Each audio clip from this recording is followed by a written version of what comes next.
Imam Ali companions replied to him by a long speech wherein he praised him much, and mentioned his own listening to him and obeying him, whereupon Imam Ali said, "If a man in his mind regards God's glory as being high, and believes in his heart that God's position is sublime, then it is his right that on account of the greatness of these things, he should regard all other things small. Among such persons he on whom God's bounty is great, and God's favors are kind, has a greater obligation, because God's bounty over any person does not increase without an increase in God's right over him. In the view of virtuous people, the worst position of rulers is that it may be thought about them that they love glory, and their affairs may be taken to be based on pride. I would really hate that it may occur to your mind that I love high praises, or to hear eulogies. By the grace of God,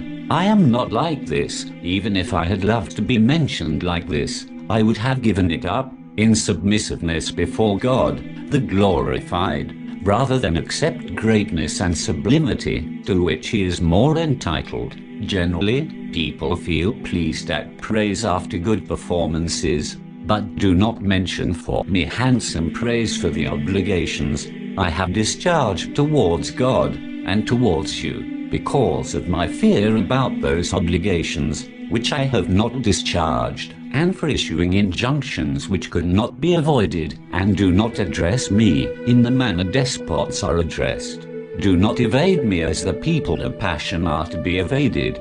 Do not meet me with flattery, and do not think that I shall take it ill if a true thing is said to me, because the person who feels disgusted when truth is said to him, or a just matter is placed before him, would find it more difficult to act upon them. Therefore, do not abstain from saying the truth, or pointing out a matter of justice, because I do not regard myself above erring. I do not escape erring in my actions, but that God helps me in avoiding errors, in matters in which he is more powerful than I. Certainly, I and you are slaves owned by God, other than whom there is no Lord except him. He owns ourselves which we do not own. He took us from where we were, towards what means prosperity to us.